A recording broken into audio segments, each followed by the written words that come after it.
Alright, hello everyone, this is Sakamaki, and we are doing a Creepypasta reading today. Now, this story is not really on the Creepypasta page. I'm not sure if it actually is or not. But this one is called Shadow Play. I found it on an app, a Creepypasta app that I downloaded on my device.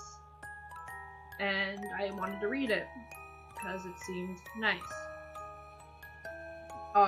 So I'll try to find it on Creepypasta.com if it is there, so then I can put it in the description below. This is by Supersatan25, at least on this place. I hope you guys enjoy. Okay. Thunder cracked through the ears of Katie. It woke her out of a deep sleep. Katie was a beautiful 6-year-old girl who lived with her mom while her dad traveled the world as a business agent.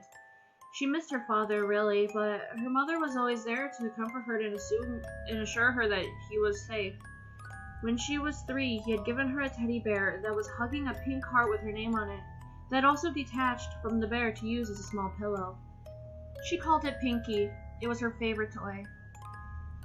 She sat up with a look of confusion that turned into a look of annoyance as she realized what had woken her. She lay back down on her left side facing the door with a slight hope that her dad would come through the door. Boom, boom, boom!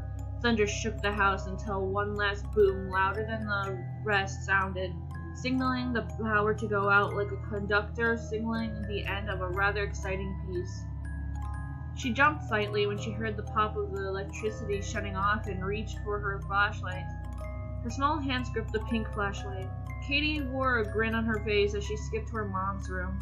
She opened the door and walked to her mom's bedside.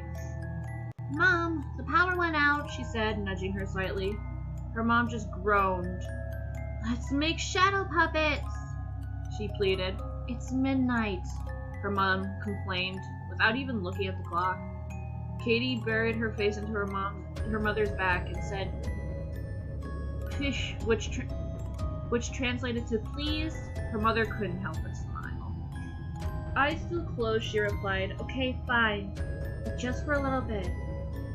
Just let me get ready." Katie giggled with glee and ran to her room to set up the area where they would have their fun.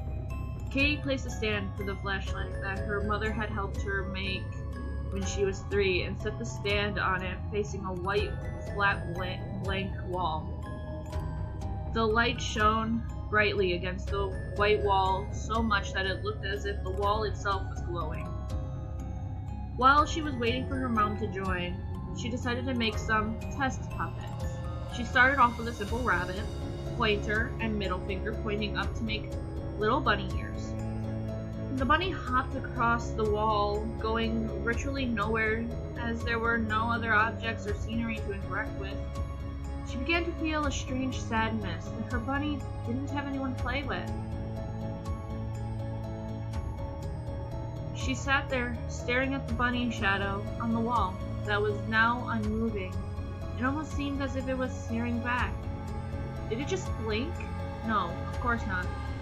She shook herself from the weird sudden sadness and began to play with the bunny again, until a dog came into play. She smiled as she saw that her mother had joined. The fun with a dog friend to share with the bunny. The mother and daughter duo made the new friends dance and play, talk and sing. They had a wonderful time. Before they knew it, it was already going on 2 a.m. Katie yawned a big yawn, to which her mom said it was time for bed.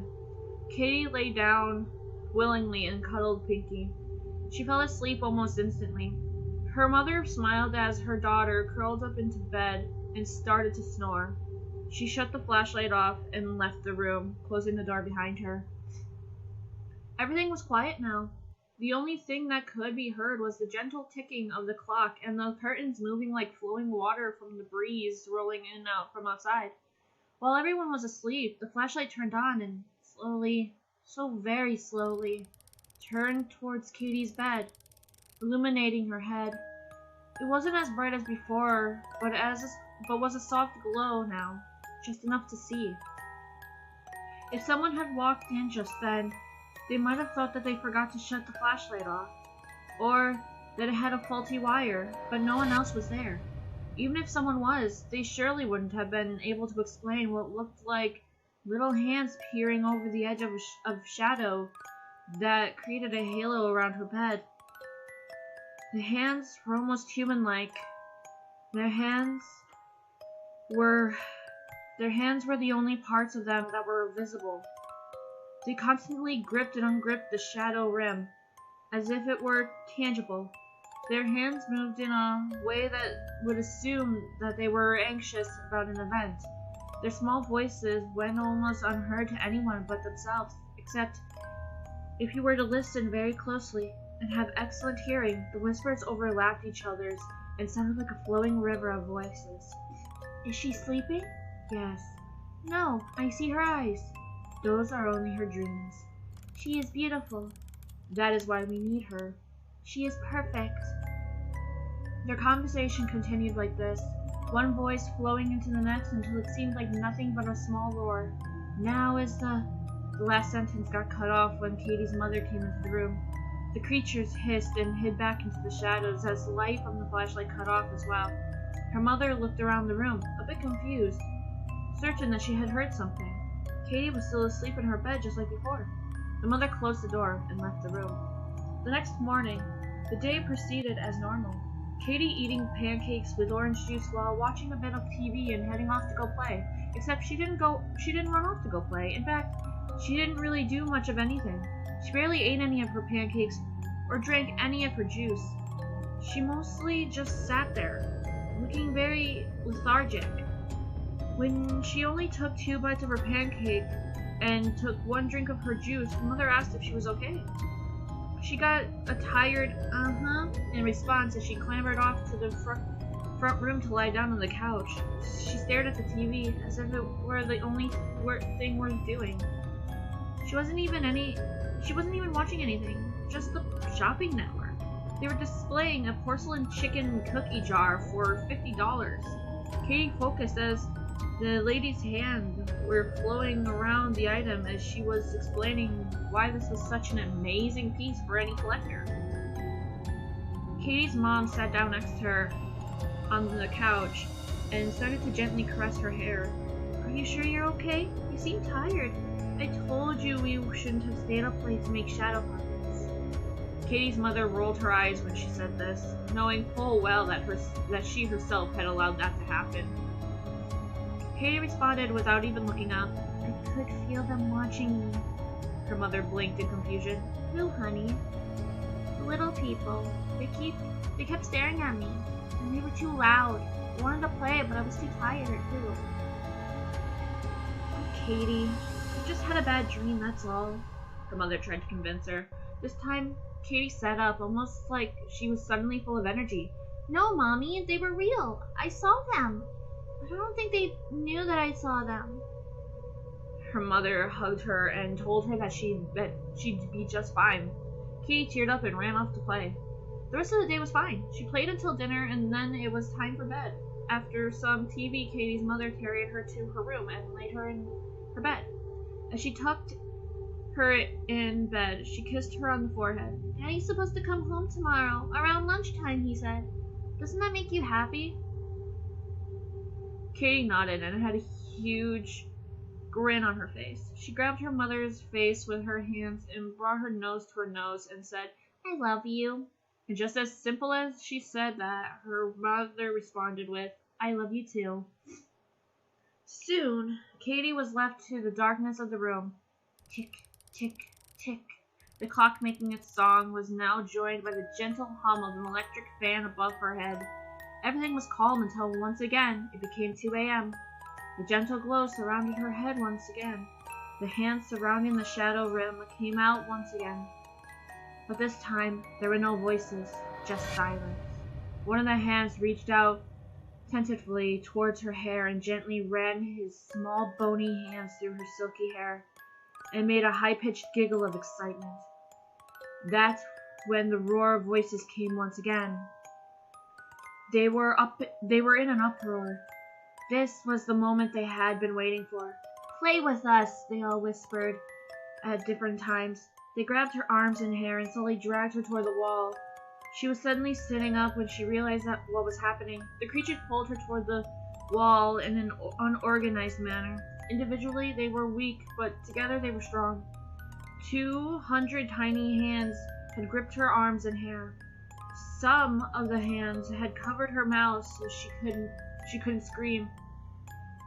She was starting to panic when she saw her arms becoming part of the wall. Her arms were becoming a shadow on the wall. She tried screaming, but to no avail. Soon her entire body was transformed into a shadow on the wall. In the course of 5 minutes, she was gone from her bed and had become a shadow. And with that, the light that seemed gentle at first extinguished. Her mother came into her room the next morning to find it empty. She searched the house for her, but found no one. She called the cops to report a missing person. The police searched the entire house, including the wooded area behind the house, but nothing found. After the police had told her that the search had come up empty, she thanked them for trying and sat at the kitchen table, clutching a coffee cup, taking several sips from it. By the time her husband had come home at 1 o'clock, she was still sitting there with the coffee cup, taking sips from the now empty cup. "Hi, Marie, I'm home. Where's my little girl?" he said. In response, "Marie?" she called out. "Marie," he called out. He found Marie sitting at the kitchen table, hair a mess. "Marie, what happened?" he asked, worried. "Little people. She said it was little people. She told me they were watching her, but I didn't believe her. Of course I didn't believe her. Why would I? They don't exist. They can't exist. Can they?" Marie sat there speaking to herself about what could have been done. Hector, Mary's husband, was later told about the incident. Marie was also diagnosed with PTSD. They never found the girl. Several people lived in the house after the events that transpired and had no strange occurrences. Sometimes, though, when the tenants of the house are sleeping, the flashlight that was left behind in the attic will switch on and display a gentle glow on the wall to show the shadow of the small girl dancing with several small creatures. And that, my friends, was the shadow play. I hope you guys really enjoyed the story. I'm sorry if my reading kind of got bad at some parts. And if you heard sniffling, I'm kind of sick with allergies. That's what's going on with me. But I hope you guys really enjoyed this. I actually really like this story. And make sure you subscribe and like the video if you, liked it. You can put a thumbs down if you want. I'm not going to tell you what to do. Do what you want. Give me criticism if you want. I don't mind criticism, as long as it's not bad criticism, like, yeah, you get the picture. But anyway, I hope you guys liked the story. I simply adored it. I will try to find it on Creepypasta.com to put in the description below if you want to read it yourself, if my reading was horrible, which it was, but I tried. Then again, thank you for watching, and I hope to see you in the next video. Bye bye!